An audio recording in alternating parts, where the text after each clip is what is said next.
Hello everyone, welcome back to our channel Riddhi official zone. This is Riddhi और आज के इस वीडियो में आप लोगों के लिए यूनिट 2 के कुछ मोस्ट इम्पॉर्टेंट टॉपिक हैं जो कि आपके एग्ज़ाम में काफ़ी हद तक बेनिफिशियल करेंगे। यूनिट 1 का मैंने इसमें सारे इंपॉर्टेंट टॉपिक आपका यहाँ पे मैं आज क्लियर कर दूंगी, इसलिए ये वीडियो थोड़ी सी आपकी लंबी हो सकती है दोस्तों।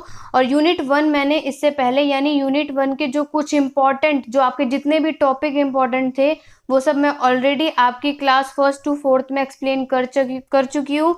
अगर आपने अभी तक वो वीडियो नहीं देखी है दोस्तों तो डिस्क्रिप्शन बॉक्स में मैं एनवायरमेंट एजुकेशन की प्लेलिस्ट दे दूंगी, आप लोग वहाँ पे जाके वीडियो को देख लीजिएगा। मैं आपकी सारी क्लासेस विद इम्पॉर्टेंट टॉपिक और सबके सब ईवीएस का कोर्स कंप्लीट कर दूंगी 1 by 1 आपकी क्लास लेके।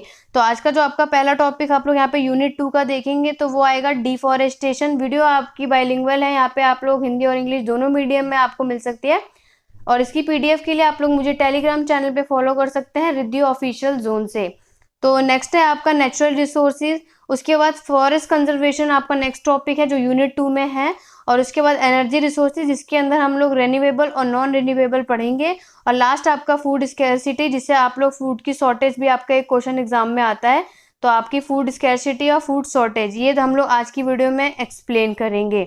तो चलिए वीडियो को स्टार्ट कर देते हैं। वीडियो को स्टार्ट करने से पहले दोस्तों अगर वीडियो पसंद आए तो लाइक शेयर ज़रूर कीजिएगा, जिससे कि आप लोग के लाइक से मुझे काफ़ी हद तक सपोर्ट मिलेगा कि आप लोग को मेरी वीडियो पसंद आ रही है और आपके लाइक से ही मैं ज़्यादा से ज़्यादा अच्छी वीडियो बना पाती हूँ। तो चलिए हम लोग टॉपिक को स्टार्ट कर देते हैं। सब्सक्राइब जरूर कर दीजिएगा अगर मेरे चैनल पे आप लोग न्यू हैं। तो पहला टॉपिक हम लोग डिफॉरेस्टेशन के बारे में जानेंगे। डिफॉरेस्टेशन के जो मोस्ट इम्पॉर्टेंट सब कुछ है, सबसे पहले हम लोग देख लेते हैं डिफॉरेस्टेशन यानी कि वन उन्मूलन, यानी आप लोग वनों की कटाई भी बोल सकते हैं। आखिरकार ये होता क्या है, इसकी सबसे पहले हम लोग अर्थ यानी कि मीनिंग और डेफिनेशन देख लेते हैं।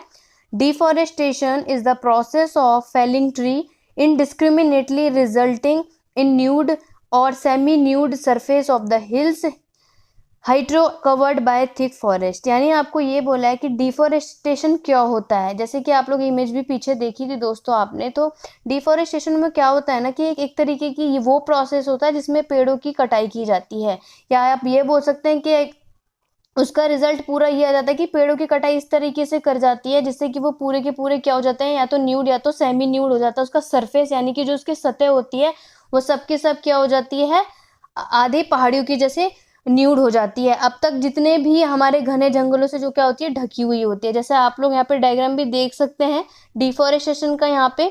तो यहाँ पे आप लोग देख सकते हैं कि जितने भी गहरे जंगल थे, डिफॉरेस्टेशन में पेड़ काटते हैं तो पूरा का पूरा से इस तरीके से काटते हैं कि एक तरीके से पेड़ जो आपका हरा भरा दिखता है वो अब नहीं दिखकर एक तरीके से न्यूड फिगर आपको यहाँ पर दिख रही है। तो उसके बाद आप in other words deforestation is the permanent removal of tree to make way for something other than forest. यानी दूसरे शब्दों में आप लोग ये बोल सकते हैं कि जो वनों की कटाई है जंगल के अलावा कुछ के लिए रास्ते बनाने के लिए पेड़ों की स्थाई, जैसे आप लोगों को पता है दोस्तों कि हम लोगों के जो जितने भी आप लोगों के प्लांट्स हैं यानी कि जितने भी आपके परमानेंट ट्री दिए गए हैं तो उसको इसलिए काटा जाता है जिससे कि उस तरीके से या तो रास्ता निकाल दिया जाता है या आपकी कोई भी बिल्डिंग वहाँ पे खड़ी कर दी जाती है। तो ऑब्वियस सी बात है कि कोई चीज़ वहाँ पर बनानी होगी तभी आप लोगों के ट्री को काटा जाता होगा, जिसमें डिफॉरेस्टेशन आप लोग कह सकते हैं। और उसके बाद लिखा है this could include clearing the land for agriculture और ग्रेजिंग और using the wood for fuel construction और मैन्युफैक्चर। तो आपको यहाँ पे ये बोला गया है कि जो आपका ये जितने भी पेड़ पौधे आपको जो काटे जा रहे हैं वो क्यों काटा जा रहा है, या तो इसके मेन मकसद ये भी हो सकता है कि यहाँ पर या तो एग्रीकल्चर किया जाएगा या फिर आपके वो जो लैंड है उसको साफ करना होगा, या फिर उस वुड को इसलिए काटा जा रहा होगा जिससे कि काफ़ी हद तक जो लोग क्या कर सके उस लकड़ी को फ्यूल में यूज़ कर सके या फिर उसमें शामिल किया जा सकता है, यानी लकड़ी का उपयोग कर सकते हैं। और उसके बाद लिखा है forest cover more than 30% of the earth land surface according to the World Wildlife Fund, यानी कि WWF। आप लोग इसे याद कर लीजिएगा, ये एक फुल फॉर्म भी बन सकती है आप लोगों की।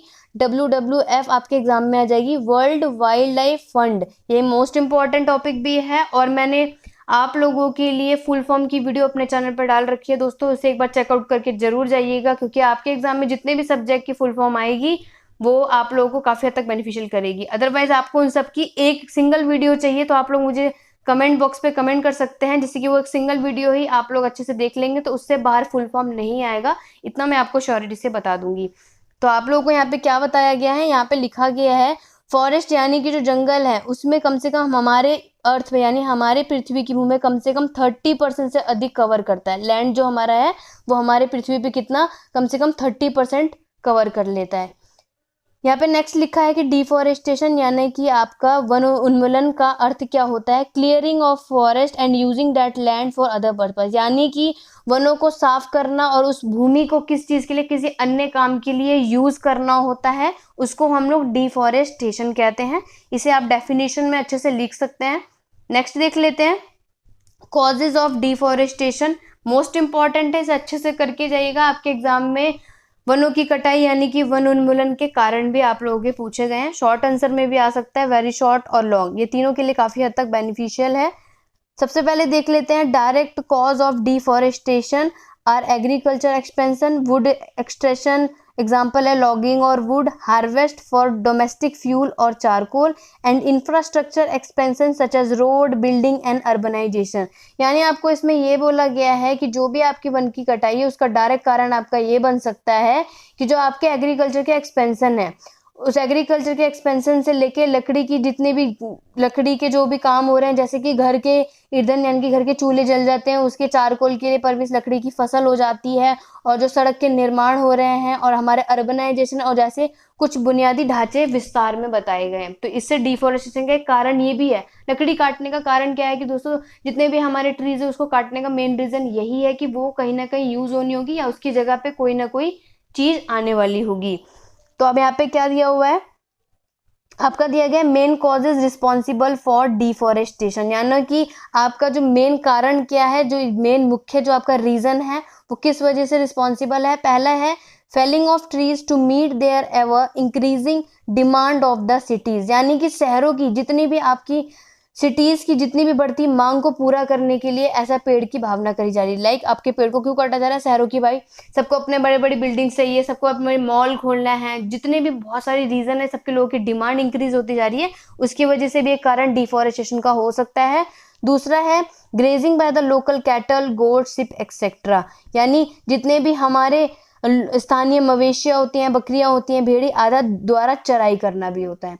नेक्स्ट है आपका मेन कारण क्या हो सकता है, जो रिस्पॉन्सिबल है, जिम्मेदार है, द इंक्रीज इन शिफ्टिंग यानी जूम कल्टीवेशन भी कहते हैं in north east and Orissa has also led large forest tract bare, यानी कि आपके जो नॉर्थ ईस्ट और उड़ीसा के जितने भी आपके क्या पड़ते हैं कल्टीवेशन आते हैं, जूम कल्टीवेशन भी कहते हैं, उसकी वृद्धि के लिए यानी कि उसकी आप लोग बोल सकते हैं उसकी प्रॉफिट के लिए बड़े वन के क्षेत्र को क्या कर दिया जाता है, न्यूड रख दिया जाता है, यानी कि उसको काट दिया जाता है।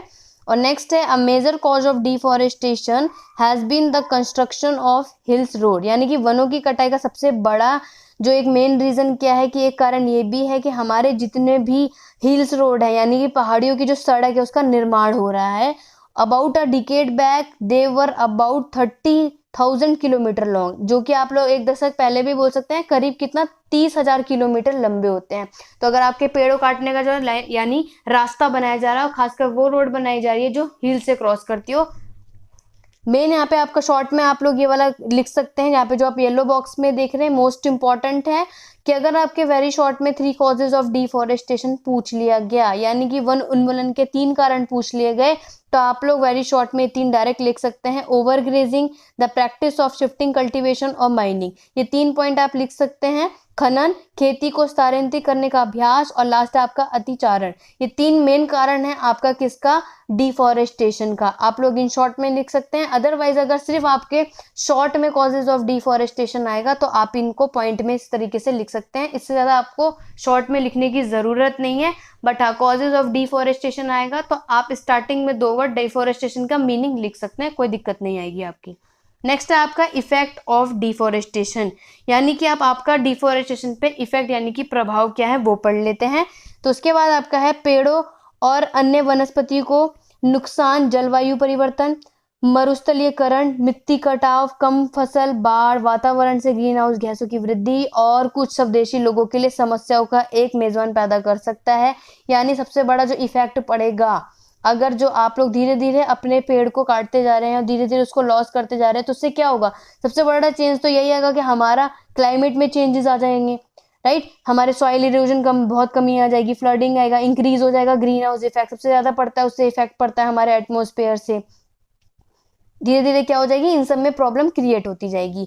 नेक्स्ट है the major effect of deforestation on the environment is global warming and climatic change. यानी आप ये बोल सकते हैं कि हमारे इन्वायरमेंट में यानी हमारे पर्यावरण में जो हमारे डिफॉरेस्टेशन का जो मेन जो हमारा प्रभाव पड़ता है, यानी मेन जो हमें आप लोगों का क्या पड़ता है, मेन इफेक्ट पड़ता है, वो क्या पड़ता है, ग्लोबल वार्मिंग और हमारे क्लाइमेट के चेंजेस से सबसे बड़ा इफेक्ट पड़ता है। मेन इफेक्ट किन दो की चीजों के पड़ता है, ग्लोबल वार्मिंग की वजह से और क्लाइमेटिक चेंज की वजह से हमारे डिफॉरेस्टेशन में क्या पड़ता है, सबसे ज्यादा प्रभाव पड़ता है। उसके बाद नेक्स्ट लिखा है deforestation cause the extinction of animal, soil erosion, an increase in carbon dioxide level and a chance in the rainfall might reduce। यानी डिफॉरेस्टेशन यानी वनों की कटाई जो होती है उसमें क्या होता है कि जानवरों का विलुप्त होने, मिट्टी के कटाव से लेकर कार्बन डाई के स्तर यानी कि लेवल के जो वृद्धि का कारण, जो बढ़ने का क्या कारण बन जाता है, बनता है। और वर्षा में एक मौका कम हो जाता है। आप लोगों को जैसे बहुत अच्छे से नॉलेज है दोस्तों कि जितने ज़्यादा आप लोगों की ग्रीनरी रहती है वहाँ पे आपकी बारिश होने के काफ़ी हद तक चांस होते हैं। तो अगर आपके 1 बाय 1 करके सबसे बड़ा प्रभाव ये पड़ जाएगा कि जैसे ही आप लोग के ट्री कटते जाएंगे, ग्रीनरी खत्म होती जाएगी, तो वहाँ पे बारिश होने के चांसेस आपके सबसे कम होते जाएंगे।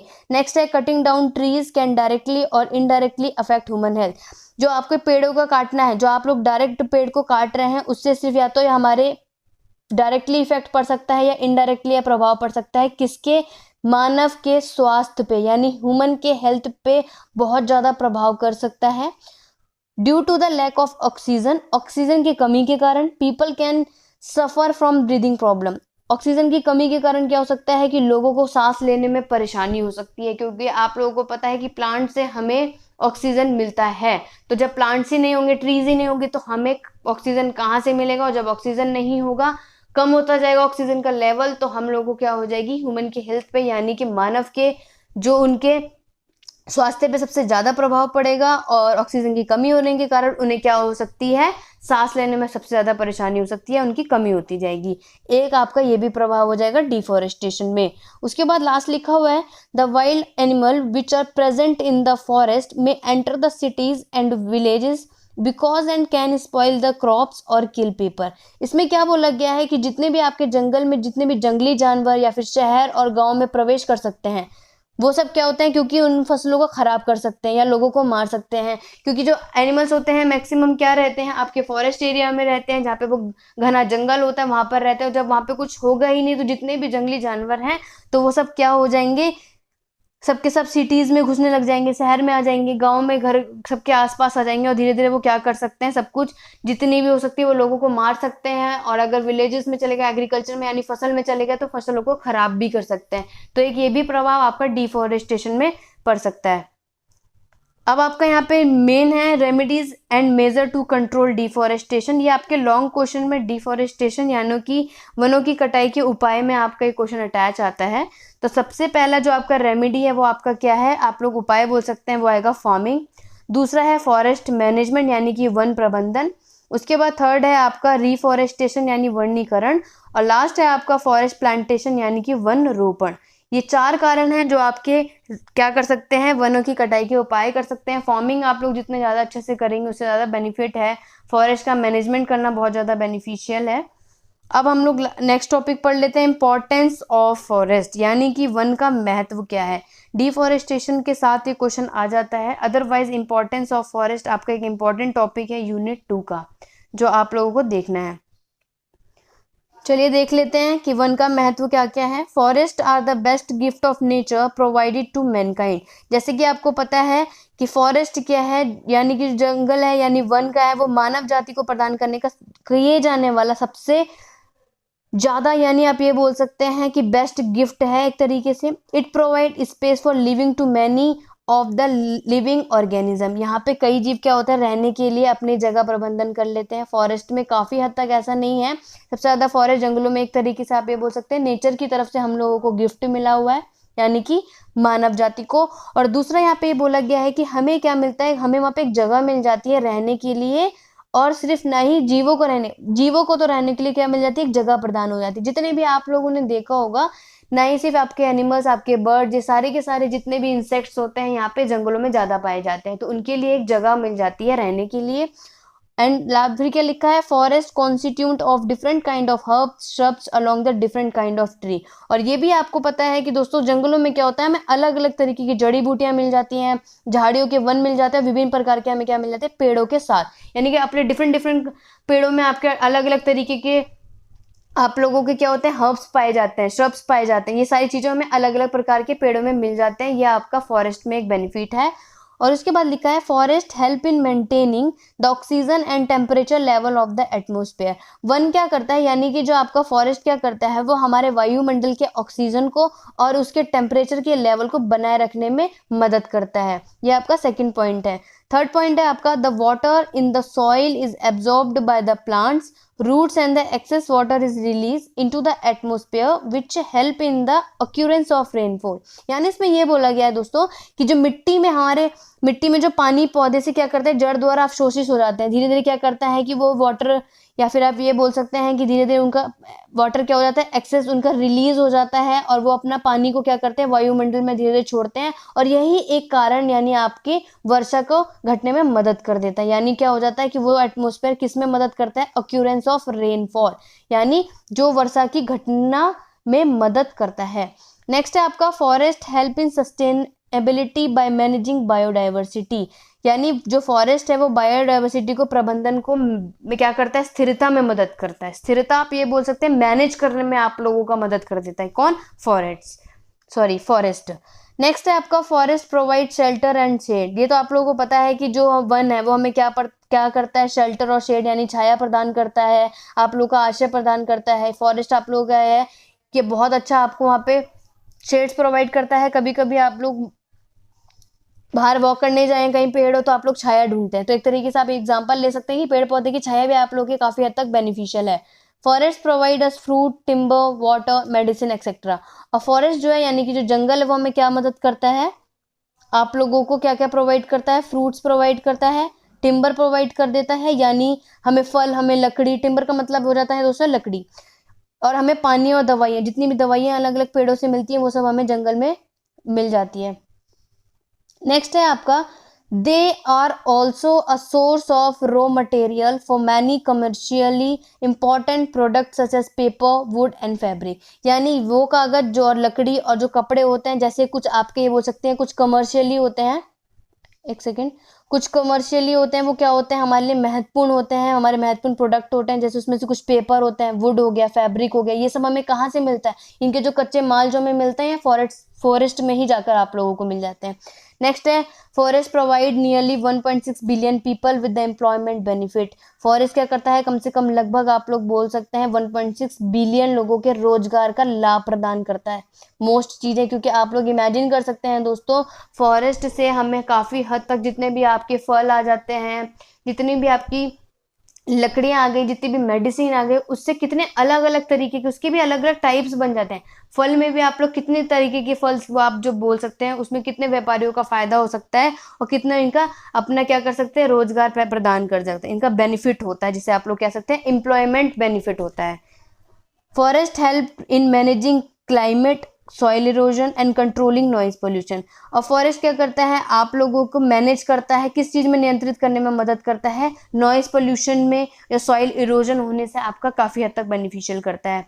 नेक्स्ट है forest control climate change by absorbing green house gases and acting as a carbon store house. इसमें क्या बोला है कि जो ग्रीन हाउस है, हमारे ग्रीन हाउस गैसेज जो होती हैं हमारी, वो क्या कर सकती हैं, ऑब्जॉर्विंग करती हैं, उसे करके क्या करती है, कार्बन स्टोर हाउस के रूप में काम करके जलवायु को क्या करती है, नियंत्रित यानी मैनेज करने में उसको बैलेंस करती है। लास्ट आपका मोस्ट इंपॉर्टेंट है forest play a vital role in the water cycle. और हमारे वाटर साइकिल में फॉरेस्ट यानी जंगल का क्या है, बहुत महत्वपूर्ण, वाइटल रोल का मतलब बहुत इंपॉर्टेंट, या आप ये बोल सकते हैं महत्वपूर्ण भूमिका निभाते हैं। ये था आपका मोस्ट इंपॉर्टेंट टॉपिक जो कि आपके डिफॉरेस्टेशन से रिलेटेड था। नेक्स्ट आपका जो यूनिट 2 का मोस्ट इंपॉर्टेंट क्वेश्चन है, जो आपके एग्जाम में लॉन्ग क्वेश्चन में दोस्तों देखने को ज्यादातर मिलता है, वो होता है आपका फॉरेस्ट रिसोर्सेज, यानी आप उसे नेचुरल रिसोर्सेज के नाम से भी जान सकते हैं, प्राकृतिक या वन संसाधन आप लोग बोल सकते हैं। तो आखिरकार ये होता क्या है? Natural resources can be defined as a resources that exist on the planet independent of human action.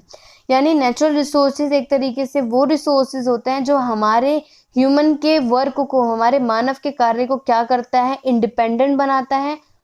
उनके संसाधन जो हमारे जितने भी हमारे क्या होते हैं, रिसोर्सेज होते हैं, उसके रूप में क्या करते हैं, वो परिभाषित कर देते हैं। ये होते हैं हमारे नेचुरल रिसोर्सेज।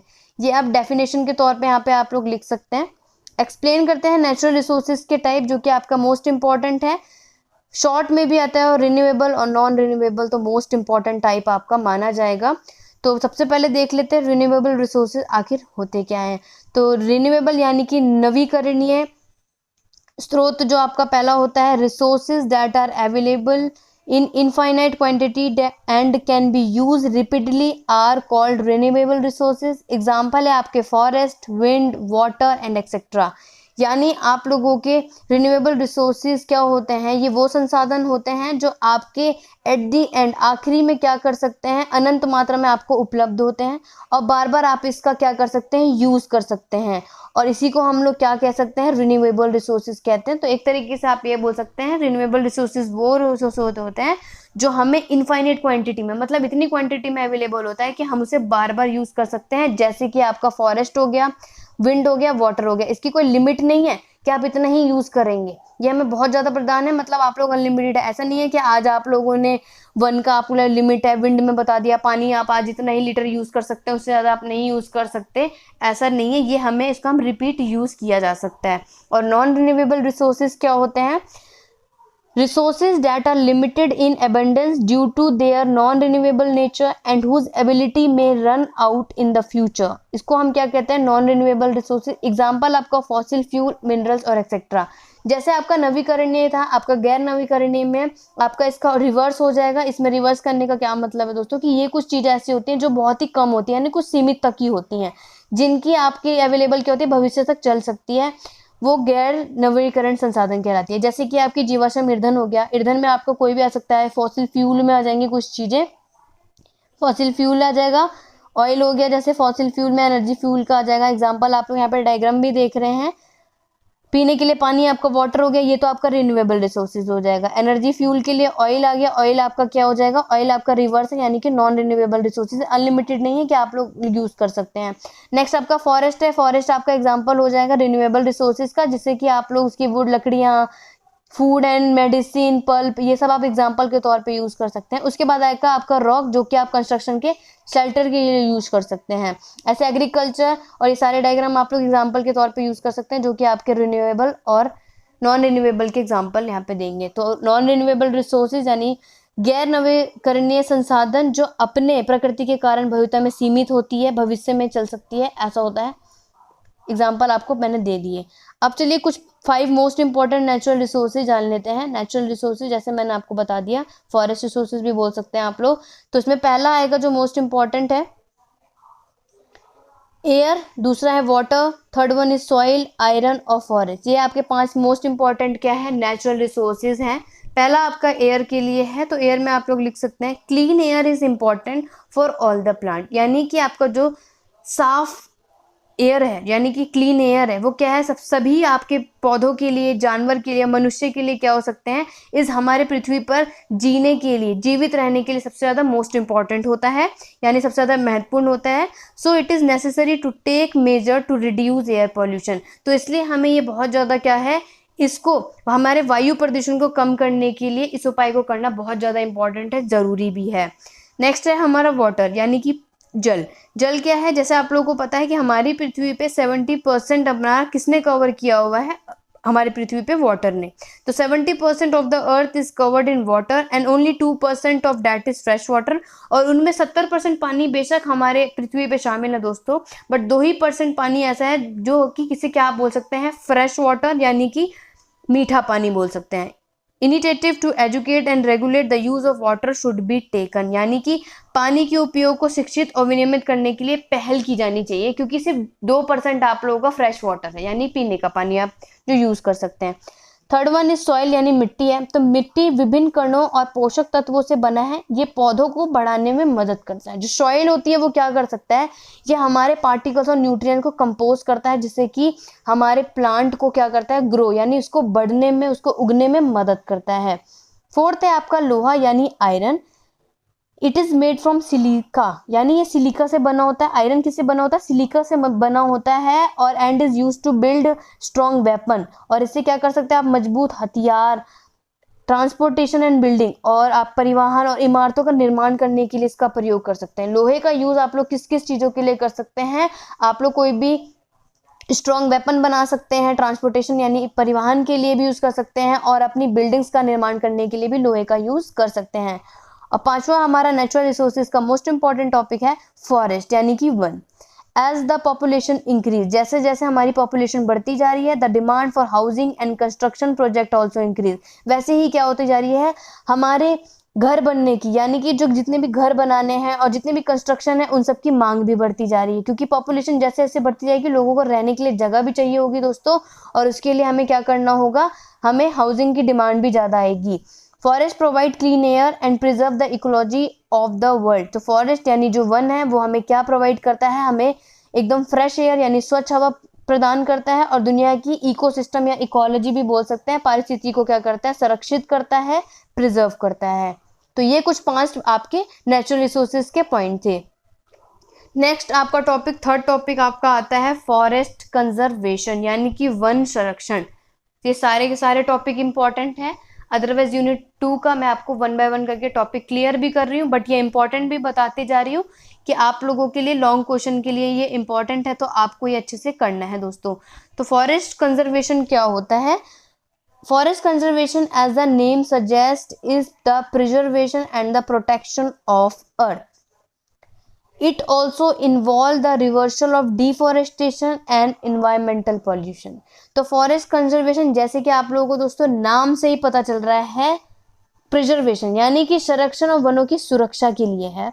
इसमें क्या करते हैं, इसमें हम लोग क्या करते हैं, वनों की कटाई यानी कि डिफॉरेस्टेशन और एनवायरनमेंट को यानी इन्वायरमेंट के पोल्यूशन को उलटना भी शामिल कह सकते हैं, या फिर इसे बोल सकते हैं रिवर्स किया जा सकता है फॉरेस्ट के कंजर्वेशन के लिए। तो कंजर्वेशन यानी कि वन को संरक्षण करने के लिए फॉरेस्ट कंजर्वेशन जिसे बोलते हैं, यानी जो डिफॉरेस्टेशन और हमारे इन्वायरमेंटल में जितने भी तरीके के पोल्यूशन हो रहे हैं उसको हम रिवर्स कर सके, उसके लिए फॉरेस्ट कंजर्वेशन बोला जाता है। अब फॉरेस्ट कंजर्वेशन के आपके एडवांटेजेस आते हैं, यहाँ पे मैंने लिख दिया, शॉर्ट में भी आ सकता है, वेरी शॉर्ट में आप लोगों के लिए 2 एडवांटेजेस भी पूछ लिए जाते हैं। तो यहाँ पे कुछ इंपॉर्टेंट आप लोगों के एडवांटेजेस हैं, आप लोगों के लाभ बताए जा रहे हैं कि वन संरक्षण के लाभ क्या क्या हैं। पहला है forest conservation support life on earth. One संरक्षण क्या करता है, हमारे अर्थ पे, हमारी पृथ्वी पे जीवन का समर्थन करता है, हमारे अर्थ पे क्या करता है, सपोर्ट लाइफ करता है। दूसरा है it maintain quality of water and air the basic essential of existence of life, यानी ये पानी और हवा को क्या करता है, मेंटेन करता है, इनकी क्वालिटी को, और हमारे बेसिक इसेंशियल, हमारे जो नॉर्मल सी आप लोग ये बोल सकते हैं कि जो हमें अपनी बेसिक इसेंशियल जरूरी होती है उसकी जीवन के अस्तित्व को बुनियादी यानी एग्जिस्टेंट ऑफ लाइफ क्या करता है, इसेंशियल कर देता है, अनिवार्य कर देता है, जरूरी बनाए रखता है।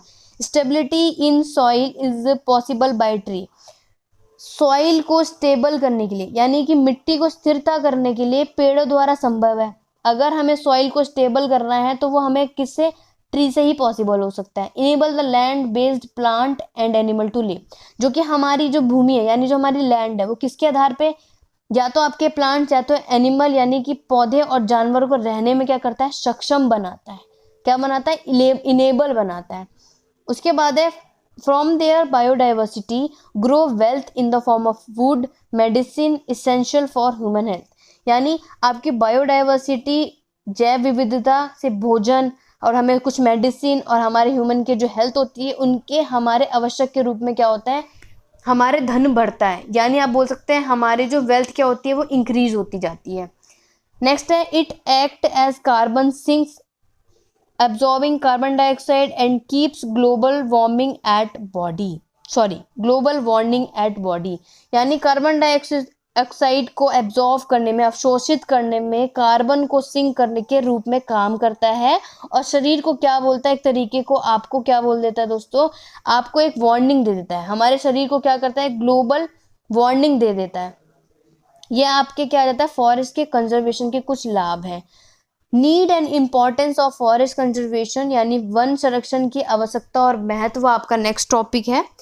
Forest conservation is essential for maintenance of essential ecological processes and life supporting system, यानी आपका जो फॉरेस्ट कंजर्वेशन है वो काफ़ी हद तक आपके लिए ज़रूरी है, क्योंकि जीवन सहायक के लिए और उसके आपके इकोलॉजिकल प्रोसेस के लिए, यानी कि आप कैसे आप अपने जीवन के प्रणाली को रख रखाव के लिए क्या कर रहे हैं, वन की संरक्षण बहुत ज़्यादा ज़रूरी होती है। नेक्स्ट है preservation of diversity of species and ensuring, यानी जितनी भी हमारी स्पीसीज होती हैं, जितनी भी हमारी प्रजातियां होती हैं, उसकी विविधता का संचारण को हम लोग क्या करते हैं, सुनिश्चित कर लेते हैं, एक तरीके से इंश्योर कर लेते हैं।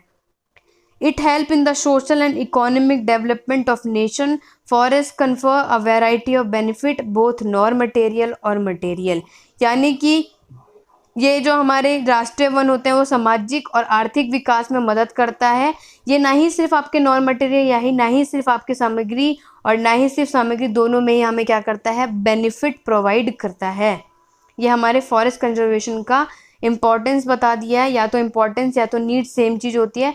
नेक्स्ट है आपका energy resources, next topic most important topic है, सारे ही इम्पॉर्टेंट है, बट लॉन्ग क्वेश्चन में यूनिट 2 में जो आपको बता देती हूँ दोस्तों, डिफॉरेस्टेशन सबसे ज़्यादा पूछा जाने वाला क्वेश्चन है आपके एग्जाम में, और फॉरेस्ट कंजर्वेशन, फॉरेस्ट रिसोर्सेज और एनर्जी रिसोर्सेज, ये सबसे ज़्यादा आपके एग्जाम में लॉन्ग क्वेश्चन में पूछे जाते हैं। तो एनर्जी रिसोर्सेज, जिसे हम एनर्जी कंजर्वेशन के नाम से भी जान सकते हैं, तो इसकी डेफिनेशन यहाँ पे लिखी हुई है। Energy conservation refer to reducing energy consumption through using less of an energy service, यानी एनर्जी कंजर्वेशन, ऊर्जा संरक्षण, एक कैसी ऊर्जा होती है, एक तरीके की कैसी एनर्जी होती है जो हमारे सेवा को कम उपयोग के माध्यम से ऊर्जा की खपत में कम करने के लिए क्या होती है, संदर्भ होती है। Energy conservation differ from efficient energy use, ऊर्जा का जो संरक्षण होता है वो ऊर्जा को क्या करता है, एक तरीके से कुशल बनाता है उपयोग से, हमारे जो डेली यूजेस होते हैं उससे थोड़ा डिफरेंट बनाता है, जो क्या करता है, एक निरंतर सेवा के लिए हमें उसका लेस एनर्जी का उपयोग करने के लिए क्या कर देता है, संदर्भ कर देता है, यानी कि उसका use less energy for a constant service, उसको हमारे निरंतर हमारे डेली यूजेस की जो सेवा होती है उसकी कांस्टेंट सर्विस को संदर्भ कर देता है उपयोग करने के लिए। मैं सबसे वो तो डेफिनेशन थी, बट अदरवाइज दोस्तों आपका एनर्जी कंजर्वेशन का क्वेश्चन आएगा तो आप लोग स्टार्टिंग हमेशा यही करना कि सबसे पहले आप लोग को ये जानना जरूरी है कि आखिरकार एनर्जी होती क्या है, ऊर्जा है क्या। उसके बाद आप लोग एनर्जी की यहाँ पे डेफिनेशन मैंने बता दी थी, पर अदरवाइज एनर्जी रिसोर्सेज या फिर एनर्जी कंजर्वेशन ये क्वेश्चन आएगा तो सबसे पहले आप लोग एनर्जी के बारे में बताना, उसके बाद आप डेफिनेशन उसकी लिख सकते हैं। लॉन्ग आंसर में काफ़ी हद तक बेनिफिशियल होगा कि आपके आंसर को लंबा भी कर देगा और वो आप लोगों के आंसर को बहुत ज़्यादा प्रभाव करेगा। सबसे पहले जान लेते हैं what is energy in lemon terms, layman's के अनुसार यानी आम आदमी के अकॉर्डिंग अगर हम देखेंगे, energy is the amount of force और power when applied can move an one object from one position to another. अगर हम नॉर्मल लेमैन के अकॉर्डिंग देखेंगे तो ऊर्जा क्या होती है, वो होती है ऊर्जा जिसमें हम अपने फोर्स को, अपनी पावर को, यानी हम अपने बल, हम शक्ति किसी भी मात्रा में जब हम लागू करते हैं कि अगर हम कोई भी एक चीज़ को दूसरे स्थान तक ले जा सकते हैं, तो एक चीज़ को जो दूसरे जगह तक ले जाने के लिए जो हमारा ताकत लगती है, जो हमारी शक्ति लगती है, जो हमारा बल लगता है, उसे हम लोग क्या कहते हैं, ऊर्जा कहते हैं, in according to layman terms, यानी आम आदमी के अकॉर्डिंग। एनर्जी की डेफिनेशन आप लोग इस तरीके से लिख सकते हैं कि energy define the capacity of a system to do work, ऊर्जा काम करने के लिए एक तरीके की प्रणाली की क्षमता है जो कि प्रभावित करती है यानी प्रभाषित करती है। Energy exist in everybody whether they are human beings और एनिमल और नॉन लिविंग बींग्स। अब इसमें क्या बोला है कि एनर्जी वो हर किसी में मौजूद होती है, चाहे वो आपके मनुष्य हो, चाहे वो जानवर हो, या फिर कोई भी ऐसी गैर जीवित चीज़ें होती हैं। उदाहरण के लिए आपको जेट, लाइट, मशीन होती हैं, ये सब आपकी क्या हो सकती है, एनर्जी, इन सब में ऊर्जा होती है। राइट। एनर्जी आपके काफ़ी तरीके के अलग अलग रूप में यहाँ पे हो सकते हैं। यहाँ पे कुछ पॉइंट लिखे हैं कि एनर्जी सिर्फ नॉर्मल नहीं हो सकती कि सिर्फ फोर्स करना या फिर बल लगाना या फिर आपकी ताकत जितनी है आपको उसको एनर्जी बोलते हैं, नहीं, उसके अलग अलग रूप भी हो सकते हैं। उनमें से पहला है काइनेटिक एनर्जी यानी गतिज ऊर्जा, दूसरा है पोटेंशियल एनर्जी सामर्थ्य ऊर्जा, तीसरा है लाइट यानी प्रकाश, साउंड आएगा ध्वनि, उसके बाद है ग्रेविटेशनल यानी गुरुत्वाकर्षण ऊर्जा, इलास्टिक यानी कठोर, और न्यूक्लियर यानी नाभिकीय, और उसके बाद लास्ट आता है इलेक्ट्रोमैग्नेटिक एनर्जी। इसको डिस्क्राइब करने की ज़रूरत नहीं है, बट आप लोग यहाँ पे नॉर्मल लिख सकते हैं कि एनर्जी आपके कई रूप में हो सकते हैं। अब आपके आएंगे सोर्सेज ऑफ एनर्जी। आप लोग एनर्जीज करने के बाद आपसे सिंपल एग्जाम में एनर्जी के स्रोत भी पूछे जाते हैं। तब यहाँ पे आप लोग डायग्राम देखिएगा कि रिसोर्सेज दो तरीके के होते हैं, यानी एनर्जी रिसोर्सेज दो तरीके के होते हैं। पहला होता है रिन्यूएबल रिसोर्सेज और दूसरा होता है non renewable resources.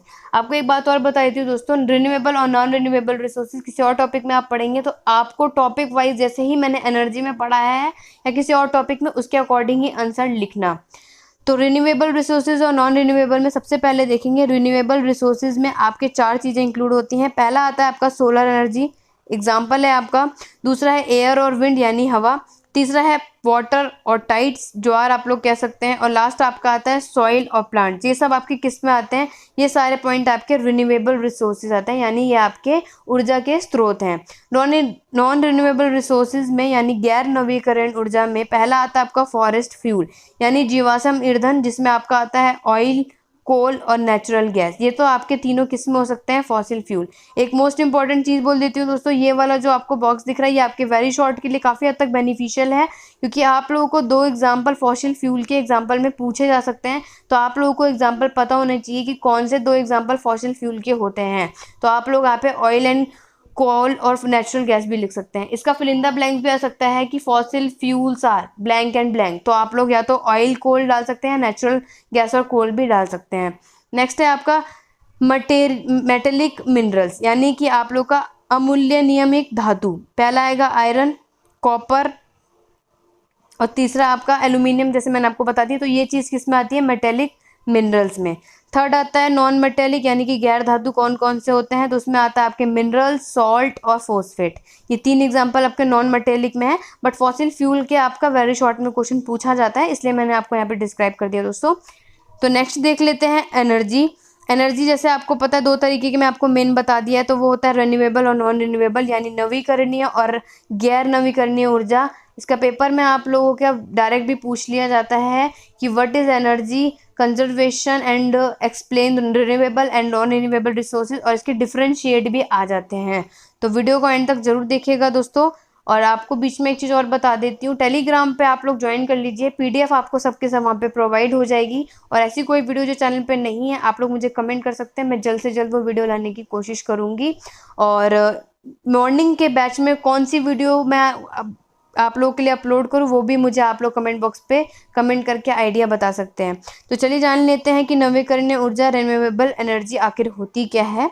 Renewable energy is the energy which is generated from natural resources. तो नवीकरणीय ऊर्जा क्या होती है कि एक तरीके की वो एनर्जी होती है जो हमारे नेचुरल रिसोर्सेज से यानी प्राकृतिक स्रोतों से क्या होती है, उत्पन्न होती है, जनरेट होती है, जैसे कि आपका सन, विंड, रेन, टाइड्स, ये सब, and can be generated again and again as when required. जैसे कि आपके हो गया सूरज, हो गया हवा, हो गई बारिश, हो गई, ये सब क्या हो सकते हैं, ये सब चीज़ें बार बार उत्पन्न किया जा सकता है जब भी आवश्यक हो, जब भी इसकी नीड हो। ये आपके आ जाते हैं रिन्यूएबल एनर्जी में।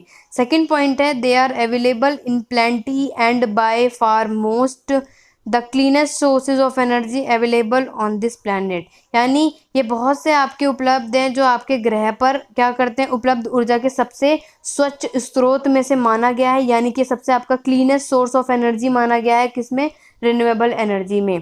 थर्ड है आपका फॉर एग्जाम्पल यानी उदाहरण में आप देखेंगे energy that we receive from the sun, वो ऊर्जा जो कि हमें सन से मिलती है, can be use to generate electricity, यानी कि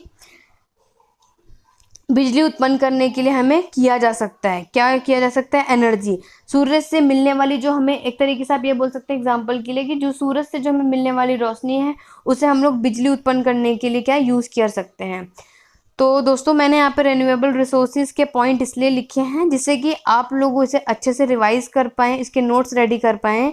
अदरवाइज आप लोग इसे लाइन वाइज भी लिख सकते हैं। मैंने पॉइंट आउट करके यहाँ पे इसलिए शो किया है जिससे आपको क्लियरली समझ में भी आ जाएगा और आपको नोट्स में रेडी करने में भी ईजिली हो जाएगा। अब नेक्स्ट टॉपिक आप लोगों का नॉन रिन्यूएबल रिसोर्सेज है। नॉन रिन्यूएबल रिसोर्स एनर्जी यानी गैर नवीकरणीय ऊर्जा मोस्ट इंपॉर्टेंट है। सारे टॉपिक करके जाइएगा दोस्तों, पेपर में लॉन्ग क्वेश्चन में कुछ भी पूछा जा सकता है, इसलिए मैंने आपके लिए जो वीडियो पूरी की पूरी अच्छे से रेडी करी कि आपके मोस्टली टॉपिक इसमें क्लियर हो जाएं। नॉन रिन्यूएबल एनर्जी क्या होती है? Is the energy which is taken from the sources that are available on the earth in limited quantity and will vanish 56 year from now. यानी नॉन रिन्यूएबल एनर्जी एक तरीके की वो ऊर्जा होती है जो कि आप लोग बोल सकते हैं कि एक आप लोगों की सीमित मात्रा में हमारे अर्थ पे क्या होती है, इनके डिफरेंट सोर्सेज उपलब्ध होते हैं जो अब से कम आप लोगों के 56 ईयर गायब हो चुकी है। यानी कि 56 बोल सकते हैं, यानी कि 56 ईयर पहले ही क्या हो चुकी है, ये सब चीज़ें गायब हो चुकी हैं। कुछ ऐसी मात्रा में आपके नॉन रिन्यूएबल एनर्जी ऐसी कुछ ऊर्जा थी। और non renewable sources are not environmental friendly. जो गैर नवीकरणीय स्रोत हैं ये पर्यावरण से अनुकूल नहीं होती है जैसे कि रिन्यूएबल रिसोर्सेज में थे। Can have serious effect on our health, और ये हमारे स्वास्थ्य पे क्या कर सकती है, आपका सीरियसली इफेक्ट कर सकती है, गंभीर प्रभाव डाल सकती है। और गैर नवीकरणीय से क्या कहा भी जा सकता है, ये सारे क्या होते हैं, नॉन रिन्यूएबल रिसोर्सेज होते हैं, यानी कि जो कि आपके इन्वायरमेंटल फ्रेंडली नहीं होते और इसका ह्यूमन हेल्थ पे काफ़ी हद तक प्रभाव पड़ता है। Because they can not be generated with in a short span of time, क्योंकि इसे आप ये बोल सकते हैं कि थोड़े समय के भीतर क्या हो जाती है, दोबारा से इन्हें उत्पन्न नहीं किया जा सकता, यानी इसे रीजनरेट नहीं किया जा सकता वापस से, जो कि आप लोग रिन्यूएबल रिसोर्सेज में रीजनरेट कर सकते हैं। Non renewable resources exist in the form of fossil fuel, natural gases, oil and coal. तो ये आपके एग्जाम्पल के तौर पे हैं कि जितने भी आपके जीवाश्म के ईंधन, प्राकृतिक गैस, तेल, कोयले के रूप में मौजूद है, ये सब किस में आ जाते हैं, गैस नवीकरणीय स्रोत, जो कि आप रीजनरेट नहीं कर सकते। नेक्स्ट आपके एडवांटेजेस आपके रिन्यूएबल रिसोर्सेज और डिसएडवांटेजेस पूछे जाते हैं।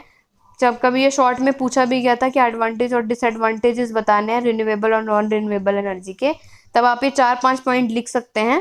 पहला है the renewable resources are nearly infinite, यानी कि जो आपका रिन्यूएबल रिसोर्सेज है लगभग क्या है, अनंत है, लगभग आप बोल सकते हैं इनफाइनाइट है, जैसे मैंने आपको बता दिया था।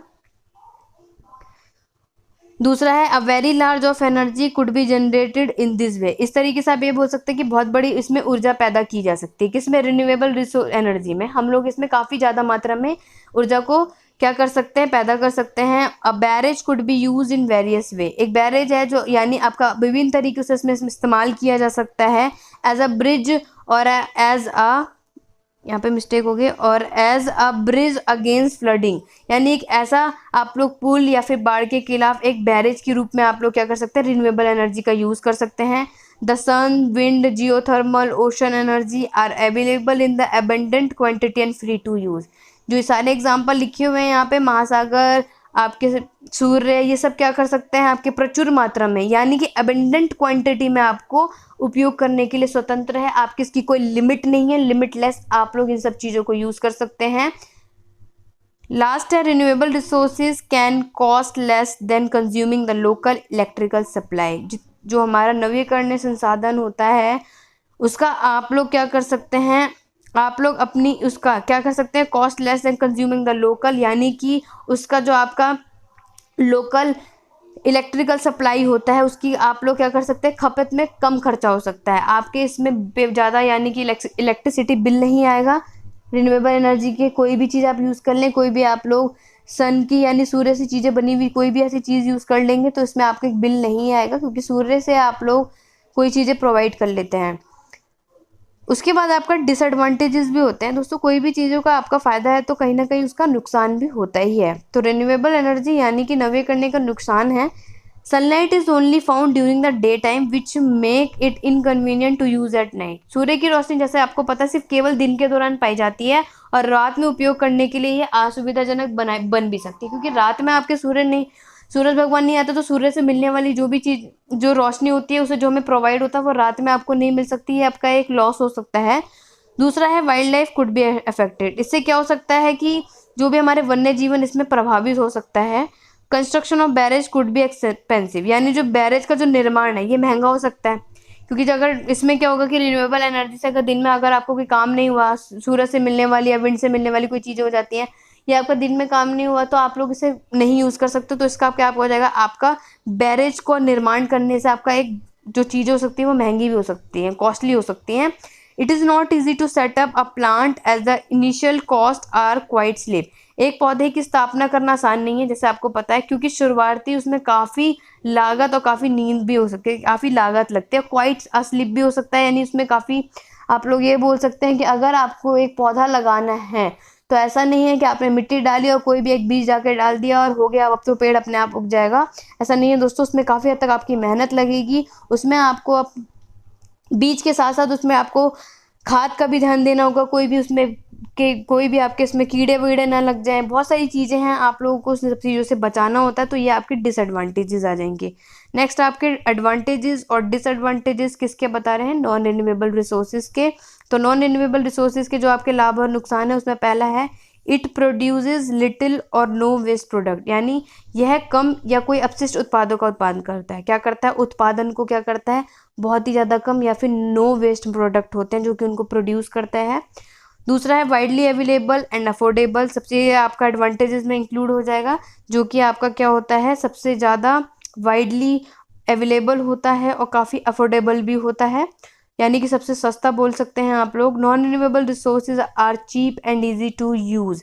नॉन रिन्यूएबल स्रोत क्या होते हैं, सबसे ज़्यादा सस्ते होते हैं और इनका उपयोग करना भी सबसे ज़्यादा आसान होता है, ये आपके एडवांटेजेस में इंक्लूड हो जाएंगे। You can easily fill up your car tank and power your motor vehicle, जिसमें आप आसानी से क्या कर सकते हैं, अपनी कार टैंक को भरने और अपने मोटर वाहन की शक्ति कर सकते हैं, यानी कि उसमें पावर जनरेट कर सकते हैं। Non renewable resources will expire someday, ये इसका एक डिसएडवांटेज है कि जो गैर नवीकरणीय के जो स्रोत है उसकी अवधि क्या हो जाएगी, टाइम पे समाप्त हो जाएगी। जैसे कि अगर आपने दोस्तों एक कार के टैंक में आपने कोई भी डीजल या फिर पेट्रोल या कुछ भी भरा है, तो एक टाइम पर जब आप यूज़ कर लेंगे तो उसके बाद वो ख़त्म हो जाएगी। ऐसा नहीं है कि आपने एक बार डाल दिया वो लाइफ टाइम ही चलती रहेगी, तो एक तरीके का ये डिसएडवांटेजेस भी है। We have to use our endangered resources to create more renewable resources of energy, यानी आपके कुछ टाइम बाद जो चीज़ें समाप्त हो जाएंगी उसके बाद जो एनर्जी है उसके अधिक नवीकरणीय के स्रोत बनाने के लिए हमें क्या करना होगा, कुछ इसमें हम लोगों को मोर एंडेंजर्ड, यानी आप ये बोल सकते हैं कि कुछ संसाधनों का इसमें हमें उपयोग करना होगा। तो ये आपके एडवांटेजेस और डिसएडवांटेजेस थे किसके, नॉन रिन्यूएबल और रिन्यूएबल रिसोर्सेज के। नेक्स्ट लास्ट सेकंड टॉपिक है आपका फूड स्कार्सिटी, यानी कि फूड स्कार्सिटी या फूड शॉर्टेज आपके क्वेश्चन में इंपॉर्टेंट है। अब ये लॉन्ग क्वेश्चन में तो अभी तक देखने को नहीं मिला है, बट अगर आया होगा या नहीं आया होगा तो भी आपके लिए इंपॉर्टेंट है दोस्तों, क्योंकि आपके लिए एग्जाम में नहीं सिर्फ लॉन्ग क्वेश्चन इंपॉर्टेंट होते हैं, शॉर्ट और वेरी शॉर्ट भी आपके काफ़ी हद तक इंपॉर्टेंट होते हैं। पेपर में आपके अगर फूड स्कार्सिटी या फूड शॉर्टेज का अगर डेफिनेशन पूछ लिया जाए तो आप लोग यहाँ पे लिख सकते हैं कि food scarcity refer to a situation where there is a disparity between the aggregate food need of the world population in comparison to the actual output or production of food, यानी जो फूड स्कार्सिटी है, यानी जो आपकी भोजन की जो कमी है, एक ऐसी स्थिति को क्या करता है, एक ऐसी स्थिति को आपका संदर्भ करता है जो एक वास्तविक उत्पादन से या फिर आपके जो फूड का उत्पादन की तुलना में क्या हो सकता है, हमारे वर्ल्ड की पॉपुलेशन को उसके अकॉर्डिंग टोटल एक्चुअल आउटपुट को बीच में क्या कर सकता है, डिफरेंस कर सकता है, कंपैरिजन कर सकता है। जैसे दोस्तों हमारे वर्ल्ड में सबसे ज़्यादा अगर पॉपुलेशन बढ़ती जाएगी और उसके अकॉर्डिंग हमारे वर्ल्ड में क्या हो सकता है, आप लोग इसमें अगर हमारे फील्ड में इतना ज़्यादा आप लोगों के खाने की कमी इसलिए हो सकती है कि अगर हमारे भारत में एग्रीकल्चर में किसी वजह से शॉर्टेज आ गई हो तो आपकी फूड की स्कैरसिटी आना जायज़ ही है, क्योंकि फूड स्कैरसिटी तभी होगा जब ज़्यादा पॉपुलेशन होगी और आपके एग्रीकल्चर से मिलने वाली कोई भी चीज़ें आपके पास प्रोवाइड नहीं होगी। अब फूड स्कैरसिटी के कारण क्या है कि आखिरकार भोजन की कमी होती किस वजह से है। तो पहला नंबर है there are a number of social factor causing food shortage, यानी भोजन की कमी का एक कारण आप लोग बोल सकते हैं सोशल फैक्टर, यानी कि सामाजिक कारक भी हो सकता है। दूसरा है the rate of population increase is higher than increase in food production. ये भी हो सकता है कि जब जनसंख्या हमारी पॉपुलेशन बढ़ती जाएगी तो उससे क्या होगा कि हमारे जो फूड का प्रोडक्शन भी बढ़ता जाएगा, वो भी अधिक होती जाएगी। जितने ज़्यादा लोग होंगे, जितनी ज़्यादा पॉपुलेशन बढ़ेगी, उतनी ज़्यादा फूड की ज़रूरत होगी। तो ये भी एक कारण हो सकता है हमारी फूड की, मतलब यानी हमारे फूड स्कैरसिटी की, भोजन की कमी होने का कारण ये भी है कि हमारे देश में पॉपुलेशन बढ़ती जा रही है बट उतना हमारे फूड नहीं है, हमारा भोजन का प्रोडक्शन इतना नहीं है जितनी की पॉपुलेशन है। तो ये भी एक कारण बन सकता है कि भोजन की कमी हो सकती है। थर्ड रीज़न है the world is consuming more than it is producing leading to decline in food stock and storage level and increase food prices due to soaring demand और मिडस्ट लो सप्लाई। यानी दुनिया की जो खपत से अधिक ये उत्पादन कर रहा है, तो इसमें जो आपका फूड का स्टॉक होता है यानी स्टोरेज लेवल जो होता है, जो खाद्य भंडार होता है, उसके स्तर में क्या हो जाएगा, गिरावट आने लग जाएगी। और बढ़ते मांग से क्या हो जाएगा, आपकी इसके बीच में क्या होता जाएगा, due to soaring demand to middle supply. इससे क्या होगा कि आपकी जितने भी फूड की जितनी भी वैल्यू होती है वो धीरे धीरे उसकी वृद्धि में क्या हो जाएगा, अगीर्ण हो जाएगा। क्योंकि अगर आप लोगों के पास वर्ल्ड में अगर कोई भी चीज़ प्रोड्यूस करने के लिए ज़्यादा है बट अगर आपके पास फूड की ही कमी है, तो उससे आप लोगों का ना ही सिर्फ भोजन की कमी के कारण प्रॉब्लम आएगी, उससे सप्लाई या फिर आपके प्रोडक्शन में होने वाली इन सब चीज़ों में भी आपकी खपत आ सकती है। क्योंकि हमारे वर्ल्ड में पॉपुलेशन ज़्यादा हो जाएगा, तो ये सारे कारण भी बन सकते हैं फूड स्कैरसिटी में। लास्ट है पॉपुलेशन इंक्रीज। पॉपुलेशन यानी जनसंख्या वृद्धि का मतलब क्या होता है, more pollution as people use more fuel in car. अब जनसंख्या ज़्यादा होगी, इसका मतलब क्या हो सकता है कि प्रदूषण अलग अलग तरीके के हो सकते हैं। जैसे कि क्या होंगे, क्योंकि लोग क्या करेंगे, अपने कार, अपने इंडस्ट्री, डोमेस्टिक या फिर कुकिंग के लिए, पकाने के लिए क्या करेंगे, ज़्यादा से ज़्यादा ईंधनों का यूज़ करेंगे। जितने भी हैं, कोल होगा, पेट्रोलियम हो गया, नेचुरल गैसेस जितनी भी होंगी, इन सब का यूज़ ज़्यादा होगा क्योंकि पॉपुलेशन ज़्यादा होंगे। उसके बाद the resultant effect is increase air and water pollution which affect the climate and food production. तो एक तरीके से क्या होगा, आप लोग ये बोल सकते हैं कि इसका जो मेन रिजल्ट आएगा, मेन जो आपका परिणाम आएगा, जो आपका वायु एंड जल प्रदूषण में क्या होगा, इसकी वृद्धि होती जाएगी। यानी कि इसका एयर एंड वाटर पोल्यूशन में क्या होगा, इंक्रीज होता जाएगा। और आपके फूड प्रोडक्शन में क्या कर सकते हैं, बहुत ज़्यादा प्रभावित कर सकता है। ये आपको फूड स्कैरसिटी आई होप अच्छे से समझ आया होगा दोस्तों। नेक्स्ट आपका आएगा कि इसका एक सॉल्यूशन है। एग्जाम में आप लोगों का रेमेडीज, सॉल्यूशंस, ये सब ज़रूर पूछा जाता है एनवायरनमेंट की आप लोगों के इस वाले को सब्जेक्ट में। तो आप लोग रेमेडीज और सॉल्यूशन जरूर करके जाया करें। और कारण भी पूछा जाता है कि हमारे भारत में या पूरे वर्ल्ड में थोड़ा क्वेश्चन चेंज हो सकता है, तो आप लोग ये टॉपिक्स अच्छे से कर सकते हैं। अब हम लोग टॉपिक पढ़ेंगे solution to problem of food shortage, यानी भोजन की कमी से समस्या का समाधान बताना है। पहला है there are some solutions to the problem of food shortage, यानी भोजन की कमी से समस्या से कुछ समाधान हो सकता है। अब कुछ सॉल्यूशन क्या हो जाएगा कि जो भी हम लोग हैं, फूड शॉर्टेज हो रहा है, उसका कुछ सॉल्यूशन है कि हम कुछ उसका प्रॉब्लम उसकी कम कर सकें।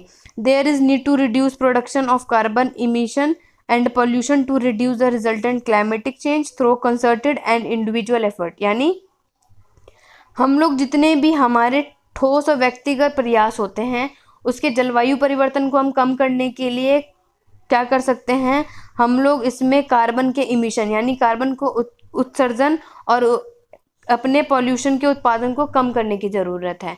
क्योंकि हम लोग पॉल्यूशन यानी कोई भी चीज़ें जो ओवर लिमिट यूज़ कर सकते हैं, अगर हम उसे कम यूज़ करेंगे तो काफ़ी हद तक हमारे इन सब की क्या हो सकती है, शॉर्टेज कम हो सकती है। There is need to invest in clean energy such as solar, nuclear, geothermal power in homes and industry because they do not have adverse effect on the environment। यानी हमारे जितने भी घर में या फिर आपकी इंडस्ट्रीज़ में जितनी भी आपकी सोलर एनर्जी या फिर न्यूक्लियर एनर्जी या फिर कोई भी जियोथर्मल पावर यानी ये सब चीज़ें यूज़ हो सकती हैं, तो उससे हम लोग क्या कर सकते हैं, उनके क्लीन एनर्जी यानी उसके स्वच्छ ऊर्जा में हम लोग उसके निवेश करने की बहुत ज़्यादा ज़रूरत है। क्योंकि इससे हमारे पर्यावरण में क्या हो सकता है, प्रतिकूल प्रभाव नहीं पड़ता। क्योंकि अगर हम इन तीनों चीज़ों में क्या कर देंगे, कुछ चेंजेस ला देंगे, तो इससे हमारे इन्वायरमेंट पे कोई प्रभाव नहीं पड़ेगा। तो अगर हम लोग इनमें कोई चेंजेस ला सकते हैं तो क्या पता फूड शॉर्टेज में हमारा क्या हो जाएगा, एक समाधान हम लोग निकाल सकते हैं। तो ये कुछ पॉइंट थे आपके फूड शॉर्टेज के। अब इफ़ेक्ट क्या होगा, अब लोगों के फूड शॉर्टेज में इफ़ेक्ट भी पड़ता है, प्रभाव भी पड़ता है। तो पहला क्या आपका जो इफ़ेक्ट पड़ता है, प्रभाव है आपका खाने की कमी की कई अल्प उपाधि प्रभाव होते हैं, यानी शॉर्ट टर्म इफेक्ट हो सकता है फूड शॉर्टेज का। ऐसे तो नहीं है कि लंबे समय तक आपका फूड शॉर्टेज चलेगा, ऐसा कोई प्रभाव नहीं पड़ेगा कि लॉन्ग टर्म आपकी कोई चीज़ चल रही है। शॉर्ट टर्म के लिए आपकी क्या हो सकती है, खाने की कमी हो सकती है। और भोजन की कमी में पहला रीज़न हो सकता है कि थोड़े समय के लिए आपका खाने की कमी यानी फूड स्कैरसिटी हो सकता है। The impact on children, mothers and elderly are very evident as seen as mal nutrient and hunger related death. यानी इसमें ये बोला है कि जितने भी चिल्ड्रन होते हैं या फिर मदर्स होती हैं या फिर जितने भी एल्डर्स यानी जितने भी बुजुर्ग होते हैं, इन सब पे बहुत ज़्यादा असर पड़ता है, क्योंकि क्या सब होते हैं, कुपोषण और भूख से होने वाली मौत को देखा भी गया है कि काफ़ी हद तक जो ये जितने भी काफ़ी छोटे बच्चे होते हैं या मदर्स होती हैं, मदर्स भी वो जो कि खासकर प्रेग्नेंट होती हैं, उन सब के लिए, और जितने भी आप लोग के एजेड लोग होते हैं, जितने भी बुजुर्ग लोग होते हैं, इनके माल न्यूट्रिएंट यानी आप बोल सकते हैं कुपोषण के कारण भी मौत हो जाती है। ये भी एक रीज़न देखा गया है फूड स्कैरसिटी की वजह से। It reduce class concentration among school going children and also reduce playground and social activity which are essential to their growth. ये भी एक कारण प्रभाव पड़ गया है फूड स्कैरसिटी की वजह से कि हम स्कूल जाने वाले जितने भी बच्चे होते हैं उनके बीच में क्या हो जाता है, एकाग्रता यानी कि उनके बीच में कॉन्सेंट्रेशन धीरे धीरे कम होता जाता है। मैदान के या फिर आप ये बोल सकते हैं खेल के मैदान में सामाजिक जितनी भी गतिविधियां वो सब क्या हो जाएगा, धीरे धीरे कम होती जाएगी, जो कि आपके ग्रोथ के लिए काफ़ी इंपॉर्टेंट होता है। फूड स्कैरसिटी की कमी में ये भी मोस्ट इम्पॉर्टेंट बहुत ज़्यादा रीज़न है दोस्तों कि अगर आपकी भोजन में कमी आ जाएगी तो जो बच्चे को सबसे ज़्यादा नीड होती है अपने ग्रोथ होने के लिए, विकास करने के लिए, उसको बढ़ने के लिए, तो वो क्या हो जाएगा, कम होता जाएगा। There are also long term effect of food shortage. अब यहाँ पे क्या बोला है कि एक तरीके से ये लंबे समय से ये चल रहा है कि जो आपका लॉन्ग टर्म इफेक्ट पड़ रहा है हमारे फूड शॉर्टेज पे, कि इसका सॉल्यूशन जल्दी नहीं निकाला गया, तो एक लॉन्ग टर्म आपका इफेक्ट भी बना गया है। लास्ट है, these include increase in the price of food as a result demand and supply forces. यानी इनमें मांग और आपूर्ति बलों में परिणाम स्वरूप भोजन की कीमती वृद्धि शामिल है, या फिर आप ये बोल सकते हैं कि डिमांड इनकी क्या हो सकती है, प्राइस हो गया है, इंक्लूड हो गया है, और जो इनकी डिमांड है, जो सप्लाई की जितने भी फोर्सेज हैं वो सब क्या हो गए हैं, इंक्रीज होते जा रहे हैं। तो ये सब आपका फूड शॉर्टेज यानी भोजन की कमी के कुछ प्रभाव है। आपका ये टॉपिक है वाटर रिसोर्सेज, ये आप लोगों का लास्ट टॉपिक है यूनिट 2 का, जो कि आपके एग्जाम में आपको क्वेश्चन मिल सकता है दोस्तों। लॉन्ग शॉर्ट वेरी शॉर्ट, अभी तक इससे आपको नॉर्मल पूछा गया है कि what is water, effect of water, और आप पानी का क्या यूज कर सकते हैं यानी कि यूजेस ऑफ वाटर। ये आपका एक लॉन्ग में एक बार क्वेश्चन आया था, मैक्सिमम यूनिट 2 में एक बार आया था, अदरवाइज आप लोगों का शॉर्ट या वेरी शॉर्ट में भी आएगा तो भी इंपॉर्टेंट है। ये टॉपिक आप लोग फिर भी अच्छे से करके जाइएगा, क्योंकि क्वेश्चन में आप लोगों का कोई अगर लास्ट टाइम में रिपीट होता है तो वो क्वेश्चन वापस नेक्स्ट ईयर में रिपीट नहीं होता, तो ये बात याद रखिएगा आप लोग। वाटर रिसोर्सेज क्या होता है, कभी कभी ऐसा भी होता है कि यूनिट 2 का सेम क्वेश्चन आप लोगों का वाटर रिसोर्सेज भी आ सकता है, यूनिट 2 का आपका डिफॉरेस्टेशन भी रिपीट हो सकता है, तो इसलिए अच्छे से आप लोग सारे टॉपिक को क्लियर आउट करिएगा। तो वाटर रिसोर्सेज यानी जल संसाधन है, तो water resources are natural resources. Water resources क्या होता है, एक तरीके का नेचुरल रिसोर्सेज है of water that are potentially useful. तो जल संसाधन क्या होता है, जल की प्राकृतिक संसाधन है जो कि हम लोग संभावित रूप से उसे क्या कर सकते हैं, उपयोगी है, राइट, एक पोटेंशियली यूजफुल है। Water is an important resource, पानी क्या है, एक महत्वपूर्ण रिसोर्स है, महत्वपूर्ण संसाधन है। इट अकर इन 3 फॉर्म, जो कि हमारे 3 रूपों में शामिल होता है, सॉलिड, लिक्विड और गैस, तीनों चीज में आता है। This continuous circulation of water from earth to atmosphere and vice versa maintained by natural is called water cycle. आप लोग इसे हाईलाइट कर लीजिएगा, वाटर साइकिल की भी आप लोगों के लिए वेरी शॉर्ट में क्वेश्चन आ जाता है, डिफाइन वाटर साइकिल। तो आपकी डेफिनेशन हो जाएगी कि वाटर साइकिल क्या होता है, यानी कि जल चक्र किसे कहा जाता है, पृथ्वी से वायुमंडल तक जल का यह निरंतर क्या होता है, आपका क्या कहता है, कॉन्टिन्यूस क्या करता है, आपका सर्कुलेशन चलता है, जो कि आपका प्रकृति द्वारा बनाए गए विपरीत जल चक्र कहा जा सकता है। जल का एक चक्र होता है, उसे हम लोग वाटर साइकिल कह सकते हैं, जो कि किसके द्वारा, नेचर के द्वारा इसे मेंटेन किया जाता है। The oceans are the major reservoir of water. महासागर क्या हो सकता है, जल का एक प्रमुख जलाशय माना गया है, जहाँ पे सबसे ज्यादा आपको वाटर मिलता है दोस्तों। About 3/4 of the earth surface is occupied by ocean, यानी पृथ्वी की सतह पे कम से कम आपका 3/4 यानी कि 3/4 हिस्सा महासागरों से ही आपका क्या है, कब्जा है, आप लोग बोल सकते हैं, या फिर ऑक्यूपाइड है। कितना हिस्सा, 3/4, 3/4 हिस्सा हमारे जो पृथ्वी पे है वो किससे है, पानी से है। वाटर का यूजेस आपका पूछा जाता है, जल का उपयोग किस किस चीजों में कर सकते हैं, तो वाटर